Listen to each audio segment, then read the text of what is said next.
I want to start today talking about Florida. And yeah, in a certain sense, this is a story about Ron DeSantis, but it is really a story about Ron DeSantis as governor, not Ron DeSantis as the maybe future failed Republican presidential primary candidate, Ron DeSantis, who still, as of this moment, has not announced that he is running against Donald Trump in that Republican primary. I want to show you the texture of the right-wing hellscape that DeSantis is rapidly transforming Florida into. Now, full disclosure, I know people will email me, but David, you say these things about Florida and then you go to Florida. Okay. I also said things that are terrible about Donald Trump, and I lived in the United States when Trump was president. So, yes, there are parts of Florida that I think are great, even though they have infrastructure problems as a result of Ron DeSantis and right-wing state policy. Those liberal parts of Florida with the good restaurants, as Alex Jones would say. Yeah, I frequently go there, and I don't understand how that devalues in any way the criticism of the policy that DeSantis has put in place. So CNN recently had this list that they put up. Let's take a look at it.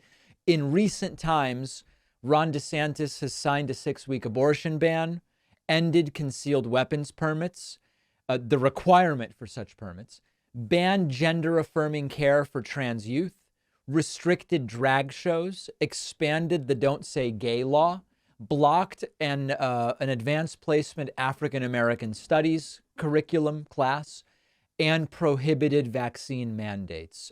First of, I am going to make two arguments to you here. First argument, all of these bills and laws are terrible ideas. And number two, many of them also directly contradict the stated values of low government intervention, little government involvement, freedom and liberty that they claim to espouse. So let's go through some of these. 6-week abortion ban. DeSantis signed that in a closed-door ceremony. I believe it was last month. The bill prohibits physicians from performing abortions after 6 weeks into a pregnancy in most cases. As I've explained before, many women don't even know they're pregnant until the 6-week mark, because when you've missed your period, if you are pregnant, you're basically 5 weeks pregnant. 4, 5, depending on who you ask, or the particulars of that. So it is completely unrealistic, absolutely unreasonable, and it is close to a full abortion ban. It also says that if you want an exception because you've been raped, you have to provide evidence of the rape. Okay. If it's the result of incest or human trafficking, you need to provide evidence, and that only gets you an exception up to 15 weeks. This is, if Roe v. Wade were still in place, it would blatantly violate Roe v. Wade. It's another attempt to control women's bodies and limit choices, and it is insane government overreach. We have the bill that lets you concealed carry without a permit. Okay, DeSantis signed this also last month. This allows gun owners to carry firearms in public without any additional permitting or training required. And it also ends the state requirement that when you leave your home with a concealed weapon, you must have special training. Not even special, just training, I think is what we would call it. It's a gift to the gun lobby.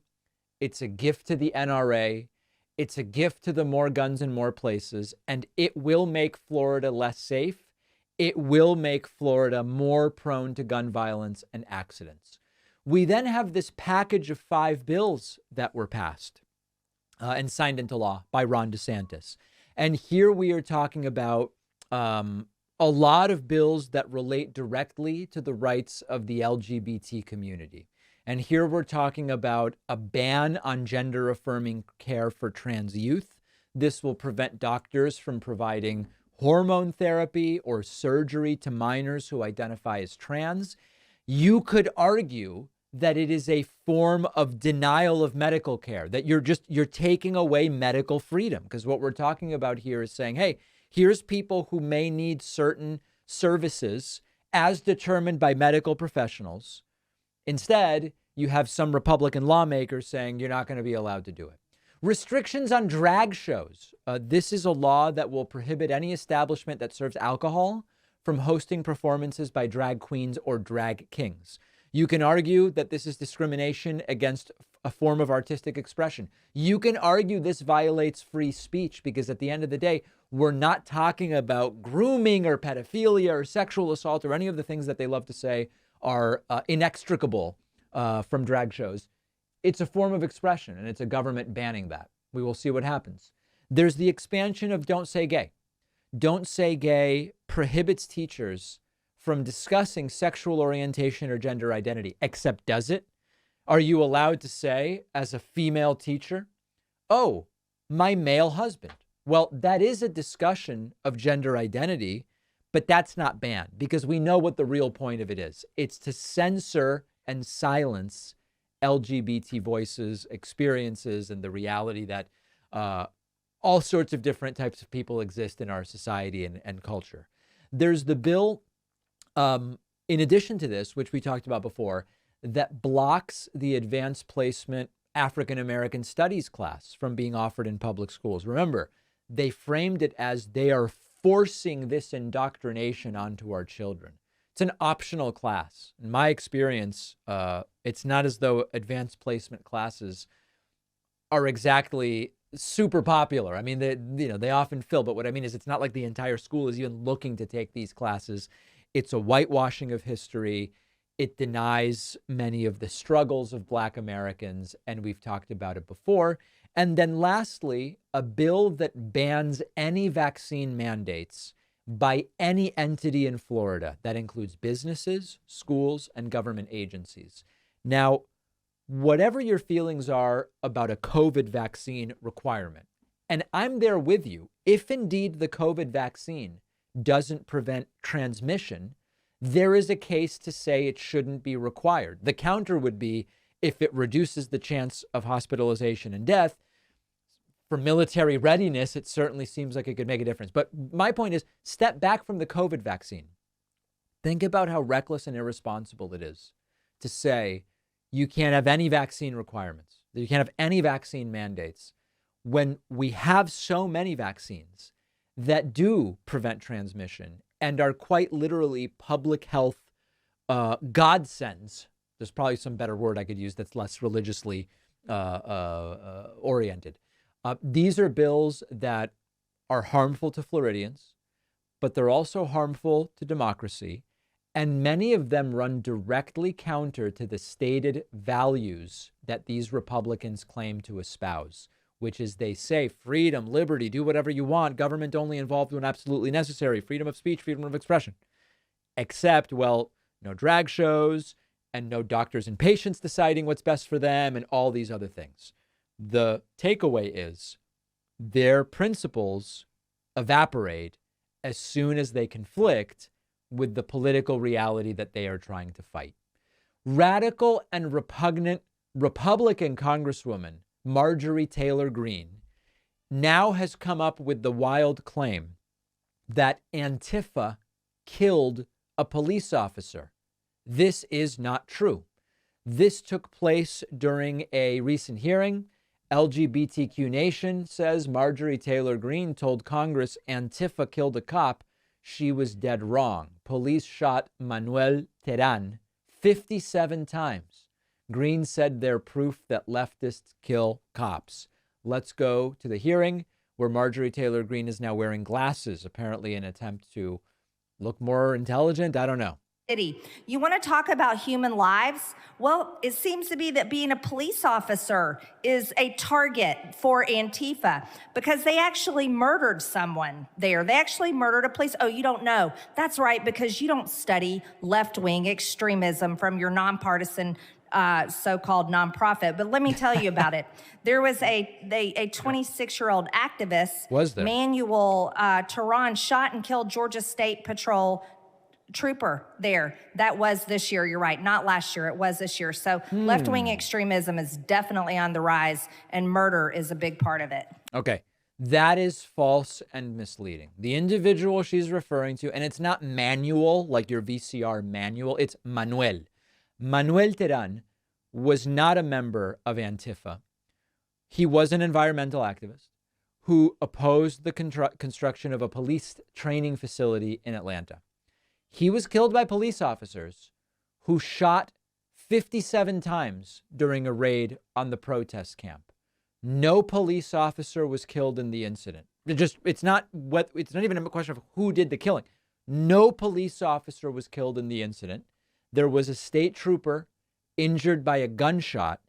It might have come from a fellow officer, and it might have come from the officer's own firearm. Okay. That's a very different story to what Marjorie Taylor Greene told there. So is she a liar? Of course. Is she dishonest? Yeah. Is she ignorant? Absolutely. Does she have no business in a position of legislative power in the United States? 110%. But it's also important to understand the dangerous nature of how they inspire violence. This is a form of stochastic terrorism, where if you lie enough about the supposed acts of violence that are being committed by your political opponents when they are not committing such acts of violence, you, in a way, inspire, legitimize, or approve of, signal approval for your side continuing to commit the acts of violence that they are actually committing. Remember, the overwhelming political violence in the United States is right wing. And then, I mean, listen, we've talked about this before. The numbers, no matter how you slice and dice them, are very clear. And so this is not only all based on lies. I would argue it is a form of stochastic terrorism by Marjorie Taylor Greene. We will see whether these sorts of folks get another swing at the ball. I don't know what you want to call it. But in 2024, we may see these sorts of folks made a more permanent part of American politics, or it may be the end of MAGA. My hope is that 2024 is the end of MAGA. I don't know that I will be correct. A Monday, Memorial Day, we will have our one-day membership special. I would really love for you to become a member on Memorial Day. You know, we've been doing the show for a long time. And as I've said before, we estimate that somewhere between 0.7 and 0.9% of our audience supports us financially. That's fine. We do the show quite literally for the 99.3% that don't contribute, and we're glad to do it. It also is true if we were able to get a full 1% of our audience supporting our work, or even 1.5%, it's a game changer, the things we would be able to do. So I would love for you to join the ranks of membership. Yes, you do get the daily bonus show when you become a member. Oh, the bonus show where you want to make money. True. Everybody else that makes money to fund themselves is bad. As you can see, Alex Jones hates the bonus show. But on Monday, Memorial Day, we'll be blowing out memberships at prices I can't even mention out loud because it would just make my face red. So get on my newsletter at davidpakman.com. And then Monday, Memorial Day, you'll get an email. It'll tell you what to do, and we will do the thing. Don't forget that the best way to support the David Pakman Show is by becoming a member, which gives you access to the daily bonus show, the regular show with no commercials. You also get access to our entire archive of every episode dating back a really long time, and plenty of other awesome membership perks. Go to joinpakman.com, joinpakman.com. The David Pakman Show continues to be an audience-supported program, which you can support if you want. Listen, if you don't want to support, the show's still available for free to everybody. We produce it for everybody. But if you are able to be part of the, roughly 0.8, 0.9% of the audience that supports us financially, you can sign up at joinpakman.com.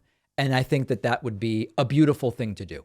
Let's hear from people in the audience. We take calls via Discord at davidpakman.com/Discord. I want to go first to Ben from Florida. Things are insane in Florida. They're blocking Holocaust textbooks. They're allegedly investigating a teacher because she played a Disney movie for her class that had a gay character. I mean, it's crazy what's happening there, Ben. What's on your mind today? Ben, hey, Dave, please. Can you hear me? Yes, I can. All right. Hey, man, thanks. So I wasn't going to call and talk about that. I'm actually currently in the Air Force, been in for 19 years now, and there's a trend that's kind of irritating. So the right has always talked about the woke military and so forth. My question is, what are your thoughts on the fact that they're saying we're a woke military, but like, for an example, when I go to the gym, there's like 6 screens in there in the cardio room, 3 of which are all on Fox News. And so I've done like a little, social experiment where I've changed it to like MSNBC or CNN. Yep. You come back the next day, they're all back on Fox News. But now you said 3 of the 6 are on Fox. What are the other 3 on? Like Home Shopping Network, ABC, and ESPN. Okay. So it's like very biased. And so like I talked to other people in the military and other veterans and so forth, and there are so many people that are so far right. And it's just mind-boggling to me as a veteran who's been to Iraq multiple times. Yeah. I don't understand how they can continue to support these ideals like the Trumpists and all that kind of stuff. So I'm just kind of curious. Do you ever ask them? I mean, it sounds like you have much more contact with, I can't say that right now I'm regularly in touch with any right-wing military person. What do they say as to why they're supporting MAGA? Oh, because Biden and the Democrats are always terrible for the military and they're working socialists. And it's basically the same regurgitated BS that you hear from like if you were watching Tucker or right, anything like that. So I guess I just wanted to kind of get that out there, that the narrative is the right that the right's putting out is it's a woke military. That is not the case. The military, unfortunately, is so far supportive of Trump and his ideals and all that kind of stuff. It's really kind of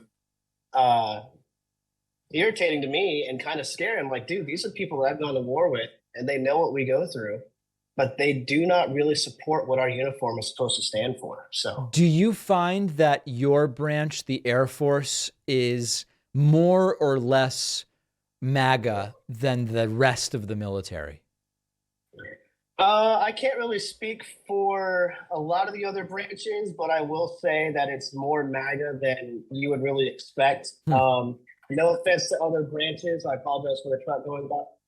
No offense for the other branches, but the Air Force typically is the one that you have to have the higher standards for as far as ASVAB. So you'd think they'd be a little bit more educated, I guess you could say. But it's very much to the point where even if you point out, hey, look, Biden got us the highest raise that we've had in the past 20 years. Right. Yeah, well, that's really something that Trump put into place. I'm like, how far off are you guys? So, yeah, that's tough. That's tough. So this is your career. You're in the you're a career military person.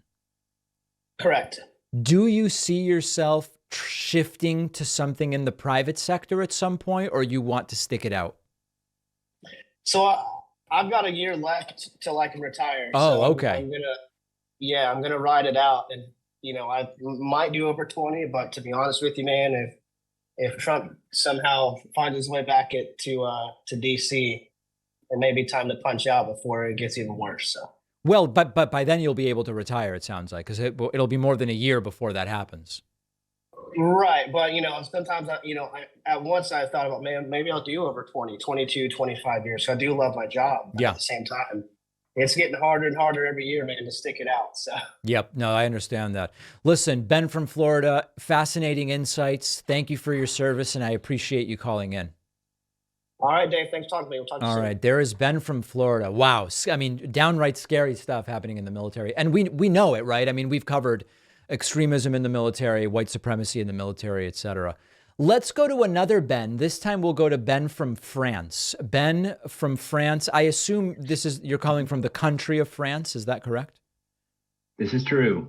Welcome. Hey, David. I'm actually American, but I've been living in France since about 2018. So it's been good here. What are you over there having health care without paying for it and stuff like that? You think you're better than us or something? Yeah. Just for a quick anecdote, like I had a small fracture on my elbow a couple years ago, and without health insurance, I had just a basic Social Security. I paid like 50 euros for a couple X-rays and medication and all that. So yeah. All right. Well, that's pretty good. And are you in Paris or elsewhere? I'm going to be in Paris this upcoming couple weeks, but I live in Brittany usually. Oh, I have never been, but I hear it's delightful. It is, yeah. This is where actually my mom is from. So I'm going to I've have been to living get here up for there. All right. quite a I while. get those buckwheat You do it. crepes, It's I beautiful. need those buckwheat crepes. Yeah, not quite the ones you have in the U.S., right? Nah, exactly. All right. Well, let me not So my take up question, more of your time. Please go ahead.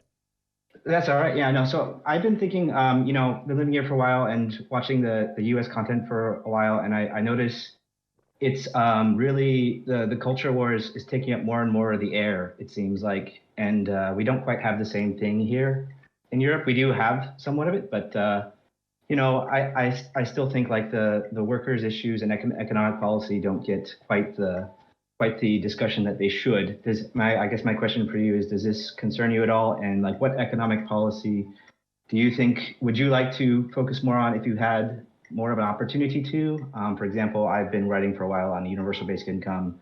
I think unions are great, but unless everyone has a union, unions can become also kind of classist in their own sense. Yeah, no, listen, I mean, there is a sickness here in the United States, and I follow a lot of foreign to the U.S. content creators, certainly many in France, Italy, and Spain, as well as in my birth country of Argentina and elsewhere. And what I hear many of them say, either publicly or sometimes in private communications that I have with some of these folks, is that much of the world is looking at the United States culture war and saying it seems like very serious mental illness, quite frankly, or short of it. Like, it's just the country has gone completely insane. And the stories around labor and workers' rights and getting to, we're at a point where we could eliminate poverty. We could certainly eliminate hunger. We could certainly get everybody access to healthcare. And we're arguing about, like I said earlier, Florida's banning Holocaust textbooks because they're woke, and someone showed a movie with a gay character, so now that's an investigation. It is a form of insanity. And when you step outside of the US even briefly, like I did a couple weeks ago when I went to London, you realize that, number one, this isn't going on in the rest of the world, and number two, we look insane here in the United States. Right. So I guess, well, which it's true, but then at the end of the day, you have to think like, okay, what kind of things should we focus on if ideally we could, and the cultural war wasn't sucking up so much air. Like, well, certainly we should be focusing on economics, inequality, workers' rights, as I mentioned. We should be coming together to say, hey, here's what we're going to do about climate change, and we're going to find the balance between people getting to live the lives they want and also not destroying the planet. Here's how we're going to manage emerging technology, and we're going to have logical conversations about emerging technology. Here's a forward-looking energy plan that's going to get us increasingly on renewables. I mean, there's no shortage of things that we could and should be focusing on. But to a degree, you can't ignore all of the cultural stuff the right is doing, because if you do, and they simply win on all of it, it hurts our ability to deal with all of those other things I just mentioned. So it's a very tough situation. It is, yes. And I hope you get the opportunity to do a little bit more. I mean, I don't watch your every single video or email that you have, but I do hope that you are able to, kind of cover a little bit more of that and focus more about that in the future. Again, universal basic income is something that I've been thinking about for a while. It's an interesting solution to me, but obviously that's a very big conversation, and I think it would be nice to see different ideas and kind of like taking a little bit more from ideas that are happening elsewhere in the world, not so much France. Absolutely. Absolutely. Ben, are you at some kind of carnival or carousel? There's a strange, it's almost like a ding-dong truck in the background. Yeah, actually, I was kind of trying to like look at that. I thought it was coming from this server because I don't know where it's coming from. I've closed out all my browsers and everything. I don't know where this is coming from. But there's not an ice cream truck outside of your window or anything? No, we don't have those here, unfortunately. Wow. We just have no ice cream trucks, unfortunately. But I'm okay with the lower cost of healthcare and all. That's very good. It seems like a fair trade. Ben from France, thank you very much. No problem. Yeah. All right, there goes Ben. Let's go next to Mo from West Virginia. Mo from West Virginia, welcome. What's on your mind today, sir? Hi, David. I just wanted to ask you, it might be a two-part question. Sure. One is that I see on mostly left-wing media, corporate media does this too, where they say that Trump and DeSantis are too far to the right. when it comes to policies and positions to gain traction with independents. They're turning off independents. Well, as we all have seen in the past before, the primaries come first. So obviously they're going to go for the right wingers to win their primaries. Yes. But after the primaries, there's a lot of shift in their policies and positions to gain back some momentum with independents. Do you see anyone in the media actually paying attention to that? Is that a thing that could happen with DeSantis or Trump? I think it'll happen to a degree with both of them if they win the primary, but we'll all realize it's not genuine. And also, I think right now the environment is such that they all know they need to play to this extreme MAGA right that, remember, doesn't really even care about policy. They care about culture issues, fighting wokeness, owning the libs, and some very vague, I'll build a wall or whatever.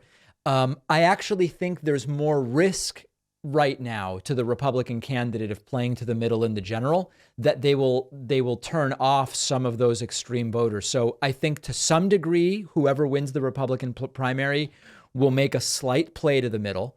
I think it won't be as much as we often see because it's really risky. And I think it will be transparently disingenuous. Where's the risk, though? Because once they win the primary, they're your Republican guy. So they've got all the Republican votes. You have to remember, right now, MAGA is made up of the traditional Republican electorate, plus people who only ever started following politics because of Trump. Many of those people, if they become disaffected with whoever it is, Trump, DeSantis, whatever, they will stay home, and then it'll really hurt your ability to win. That's the risk, that they will just say, this wasn't what I thought I was getting. I'm staying home. Screw them. They are willing to do that because they are not traditional historical voters that vote every election. And so those folks are much more open to simply not voting at all. I guess that's true, but that's mostly, I see that as a bigger risk with DeSantis than Trump, because Trump has that voter base. I feel like even DeSantis voters, if Trump becomes the winner of the primary, they'll still vote for Trump just because he's the Republican. They're not going to vote Democrat in any situation. They they'll have the Republican will. Votes. You're right. They mostly will. But this is a very unusual situation where at this point, Trump pretending to pander to the middle a little bit is not going to really win him any votes because it'll be so obviously disingenuous, and it has the risk of turning off some of his supporters. I think the most likely outcome is Trump just doesn't do it and he doesn't play to the middle at all. Trump doesn't? Yes. That's my guess. Okay. That's my prediction. Do you see any specific policies that you think he would be more likely to flip on, or positions he takes right now that he would be willing to give up? I really don't. And remember, he barely takes any policy positions. I mean, he's running a social issues anti-woke. I won in 2020. They treated me unfairly. Biden's a Marxist type of campaign. It's already pretty devoid of policy. So there's not that much policy he even could flip on. Right. There's nothing he doesn't give out specifics. But No. I guess he said he would build, Ukraine. he was going to build tent cities and force homeless people into them. Maybe he'll cancel that plan. I don't know. Right. But his position on Ukraine, where he was asked in the town hall, would you stop supporting Ukraine? Who do you want to win the war? He's not taking a side. He kind of just made an appeal to emotion, saying he just wanted people to stop dying. Exactly right. Do you see him leaning one way or another more? I'm really not sure. It's just a fool's errand to try to predict exactly which way Trump will lean on these issues. It'll be whatever he thinks will benefit him at the time, based on what's being said on Fox News and what people around him are saying. It's not even worth taking a guess. I just have no idea. So you'll think he'll stick to whatever people around him are saying more? Yeah. Even if they're not really his advisors on helping him win the election per se? That's what he said historically. Okay. Yeah. All right, my friend. Well, I appreciate Mo from West Virginia. Great to hear from you. Let's take a very quick break. and then we'll take more calls. So hang on if you're waiting to talk to me. If you value what we do at The David Pakman Show, remember to support us on Patreon. Go to patreon.com/David Pakman Show, where you can get access to behind-the-scenes videos, the daily bonus show, the commercial-free daily show, as well as special discounts on merch, including hats, hoodies, mugs, and t-shirts. You can support the show for as little as $2 a month. Check it out at patreon.com/David Pakman Show. Let's go back to the phones. They're not really phones. It's Discord at davidpakman.com/Discord, and hear from a few people in the audience. Let's go to Tony from New Jersey. Tony from New Jersey, welcome to the program. What's on your mind today? Tony from Jersey, welcome. Please unmute yourself. And Tony, one last opportunity to unmute yourself if you'd like to chat. All right, Tony from Jersey, a no-go. Let's try Ty from Iowa. Ty from Iowa, welcome to the program. Hello, David. Can you hear me? Yes, I can. Okay, so I just wanted to bring this up because there's just something I've kind of noticed. So, I mean, this is kind of a while ago, but I always kind of notice whenever there's a shooting, they just say like, well, there's nothing we can really do about it because you're never going to stop a shooting by doing this. They're still going to happen. Right. But there was a shooting done by a person that was trans. I mean, that happened a while ago. And I've never seen people on the right talk about shootings as much as they did until Yes. this came up. Yes. And I was like, do you realize how many people have done shootings that were like neo-Nazis and right-wing extremists and all this other stuff? Yeah. I mean, I don't know. It just doesn't really make a lot of sense to me. It kind of feels like they need to say, this side that I don't like is the one doing it. That's when I can actually care about this issue and actually acknowledge that it's an actual issue. But I won't focus on the fact that, I don't know, like maybe people did this because they're propagated and all this other stuff. People might listen to what I say and they might go out and commit violence, or there really isn't, the gun restrictions on the United States really aren't strong enough. People keep getting all these guns. The United States is the only one with this problem. And I'm like, just one happens and it's just kind of, they go nuts. And I was just kind of, I don't know. I guess, what do you make of that? Yeah. And I mean, to focus in on what you said, a lot of different things, many of them, all of them valid. One of the particulars that you mentioned is this idea of, well, there's no way to prevent every mass shooting. Like if someone's really determined, blah, blah, blah, we've heard that before. And it's a very silly argument, because aren't we still better off if we dramatically reduce the number of mass shootings, or we reduce the number of people killed in each mass shooting? Like, these are still all worthy goals. And it's sort of like, hey, seatbelt laws aren't going to save people if the car ends up at the bottom of a lake.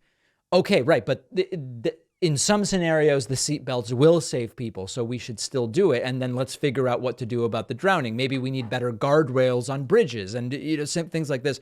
It's a similar sort of idea, and it doesn't even remotely pass the I seriously want to fix this test when people start with, you're never going to prevent every mass shooting, or there's no way to stop a truly determined person. Well, a lot of people aren't maybe as determined, and they would be dissuaded by any of the 10 or 12 different initiatives I've proposed. So it's not a serious argument when people start with that. It's defeatist, and it's unrealistic in terms of finding improvements that we can make. And there's many improvements we can make. Yeah, I mean, it applies to a lot of other things. I just think that was probably the one that sickened me the most, because it just kind of felt like they were just using the lives of people that were killed and all this other stuff just to be transphobic, and it just kind of, I just thought it was kind of disgusting. Yeah. All of a sudden, they have 10 ideas of how we would prevent shootings by trans people, and they all involve denying people gender-affirming care and not using their preferred pronouns. It's crazy. It's a crazy situation. Yeah, it's unfortunate. Yeah. All right, Ty from Iowa, thanks for the call. Thank you for taking my call, David. All right, there goes Ty. Let's go next to Jessica from Indiana. Jessica from Indiana, welcome to the program. What's on your mind today? Hello. Can you hear me? Yes, I can. Perfect. So I do want to go ahead and say that I am from Indiana. I do want to go ahead and apologize for Mike Pence. Apology accepted. Yeah. So I am a brand new voter.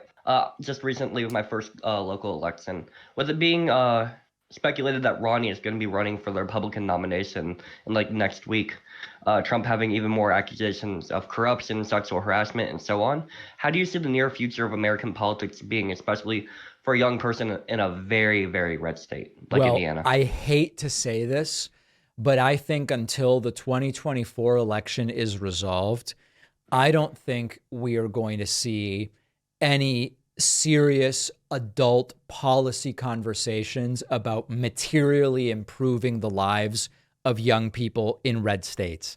I do believe that Joe Biden has done a lot of little things that are good, little things on healthcare, little things on student loans, et cetera. And I think to the extent that he's able to act unilaterally, he will. But this election is shaping up to be such a mess that I just don't think there's going to be the bandwidth for serious national conversations about substantive policy that will move us more in the direction of where we want to go. So my message to young people in red states where things aren't going well, this is a sad message and it's not a realistic one for many people, but it's, if you want to immediately improve your circumstances, you may want to consider moving to a state where things are already better if you don't think you can wait it out at least until 2025. I hate that that's what's going on. But I will say one more thing that's a little less negative, which is that there are still opportunities to make other types of improvements if you get involved locally. And that might mean city council in Indianapolis or whatever the case may be. I don't want to say that there's no opportunities to make progress, but from the federal discussion, it's going to be a mess until at least until the next president is inaugurated. Yeah, I will say Indianapolis is relatively good. I mean, we just elected a Democratic Socialist to city council here in Indianapolis, so that's pretty cool. There you go. And one final question. So myself and my family do have to drive out of state, typically to Michigan, to enjoy ourselves, some marijuana, some Mary Jane, if you will. When do you think that weed is going to be legalized in all 50 states? I honestly have no idea. I genuinely don't know. Could it be 5 years? Could it be 10? I'm not sure. I think that there will be some red state holdouts for a very long time. Mm-hmm. Well, fair enough. Thank you so much. All right. Jessica from Indiana, thank you very much for the call. Why don't we go next to Dev from Syracuse? Dev from Syracuse, New York. Welcome to the program. Hello again, David. How are you? I'm doing well. I have a question for you today that's not related to politics. Well, everything is loosely, but I hope that excites you. Something that's very important to me is the live event music space. I've been going to concerts since my early 20s, regularly, all year, every year. And something that I've been seeing that's very concerning is a lot of acts or festivals basically not able to continue in the way that they envisioned their event to take place because of the stranglehold from Live Nation and Ticketmaster, which are one and the same now. There's some estimates that Live Nation, Ticketmaster own over 70% of all live event space at this point in the United States. Yeah. So I think there's a big problem when the artists aren't able to, make the event the way that they plan on it. I mean, music itself is an art. It should be expressed from an artist perspective, in my opinion, at least, not so corporatized. I'm curious if you yourself attend live music with any frequency, and what's your take on this corporate takeover of something that I truly love? So the corporate takeover of the ticket sales I have been speaking about for more than a decade. It's outrageous between the consolidation as well as the fees. Unmitigated disaster, and I've been crystal clear about that. As far as me attending live music, I used to attend music very regularly. When the pandemic started, I stopped attending live music events, and I haven't gone back, and I'll tell you why. It's a couple different things. My tolerance for the crowds and the parking and the security line and the traffic on the way out, the bumper to bumper in the parking lot and all of this stuff, I've lost my patience for it, Dev. I really have. Maybe I've just gotten too old for it. And then number two, let's be honest, the body odor and the $10 waters and the entire thing. I did it for decades. I've been to endless shows. I love music. I'll listen to live albums all the time, but it has not piqued my interest to get back to live music events since the pandemic. Fair enough. I mean, to each their own. I still revel in the body odor, and while I don't like the $10 waters, I love crowds and the excitement, the activity, meeting new people. Yeah. It's one of my favorite things about it, besides the music itself. Well, this is the great thing about America. You can go and I don't have to, and everybody's better for it. I just wanted to give a shout out to Summer Camp Music Festival. I'll be attending that next week. And unfortunately, it's another one that is going to go on an unknown term hiatus due to difficulties with logistical challenges. They didn't spell it out in plain English, but I have my suspicion that it has a lot to do with this corporatization of live event. Where is that event held? That's in Illinois. Oh, okay. I'll be driving the 12 hours from New York. This is so insane. This was one of my worst live concert experience was I went to this insane right-wing nuttery thing called Country Thunder. Now, I know people will say, David, not everybody's a right-wing nut who goes to Country Thunder. Okay, the environment was total right-wing nuttery in like Wisconsin. This was like 15 years ago or a long time ago. I got roped into it by people who like country music, which I don't like. And it was an absolutely fetid environment. I mean, it was a never again moment for me. Big oof. I'm sorry that you had to go through that, but hey, I appreciate your time, David. Thank you so much. There is Dev from Syracuse going to have at it at the live music events. Exciting, exciting stuff. All right, everybody, that's where we're getting to today. We will take a break. I will take calls again. That unless they silence me, which they're trying to do, by the way. Who is they? I don't know. Unless they silence me, we will take calls again. And we will also be right back after this extremely short break.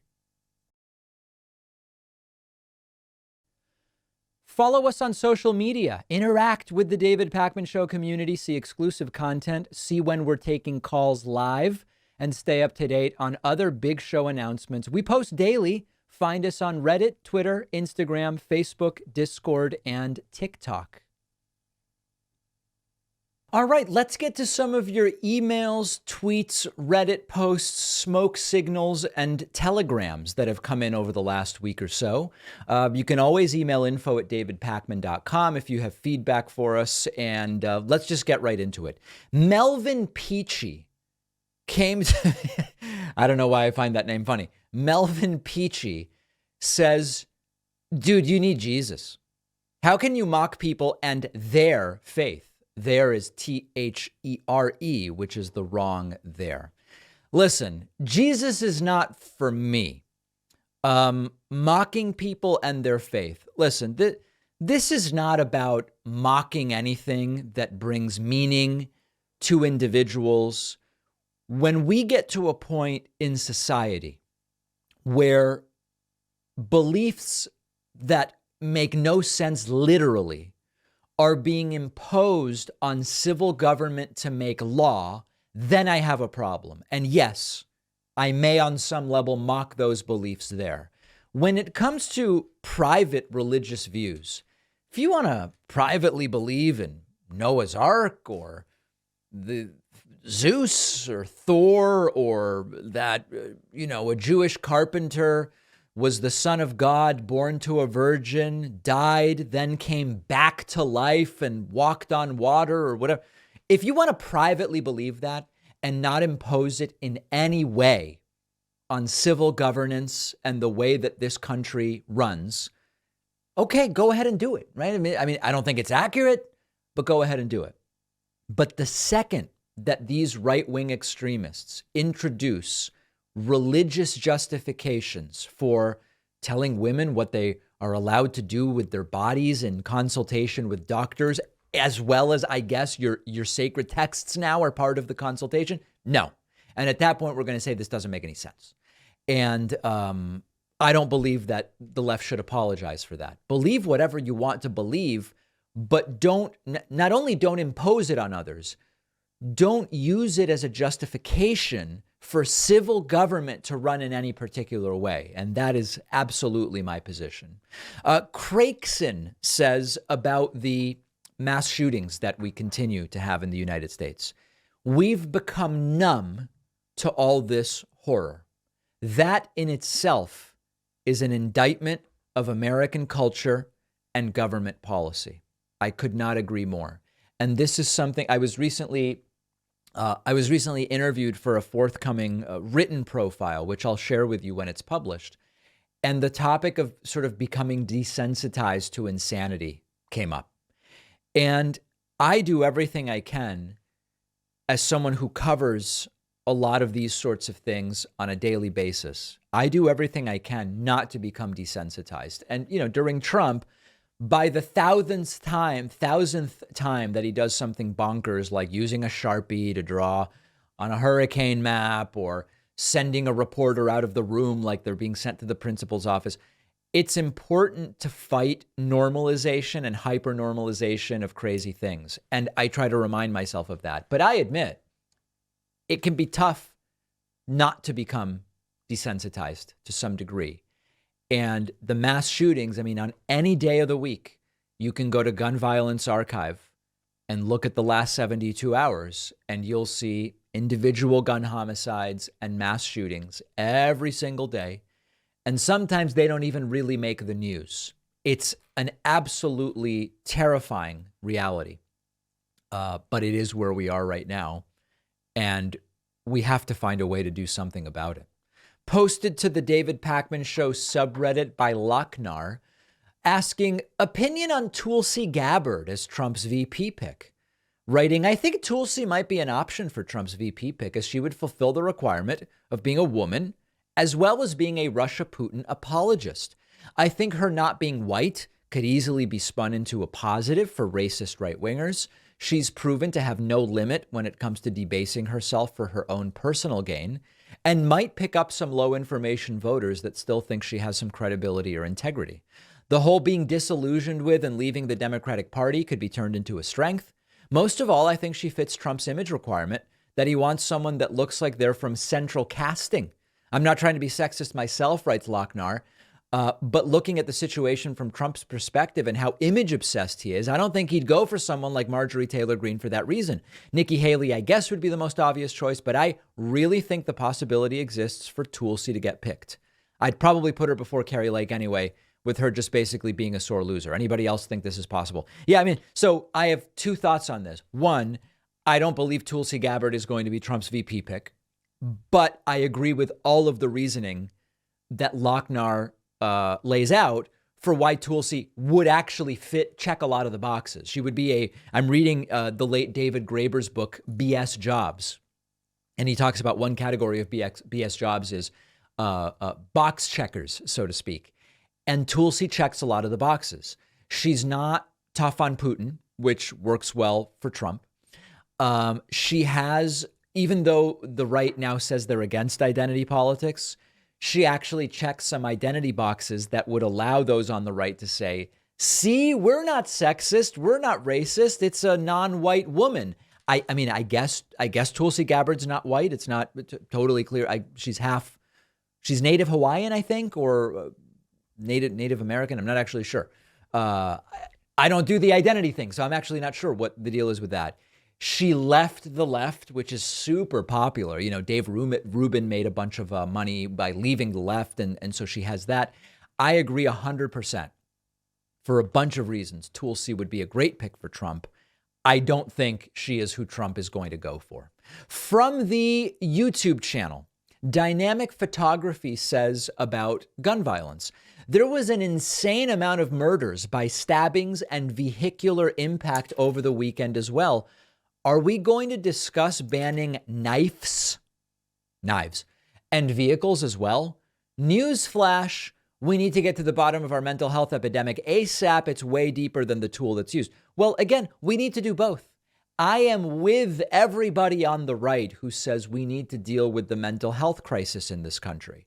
It would be nice if some of the right wingers saying that were willing to actually put some money towards funding dealing with the mental health crisis. Many of them are not willing to do that. But I will go further. If we have mentally ill people, some of whom are prone to violence, as the right loves to say, and they might have access to knives, vehicles, and guns, wouldn't we want to restrict their access to guns? Like, do we want mentally ill people predisposed to violence to have AR-15s? Now, you could say, well, they also shouldn't have a knife. They're going to be able to kill way more people in a short period of time with an AR-15 than they are with a knife.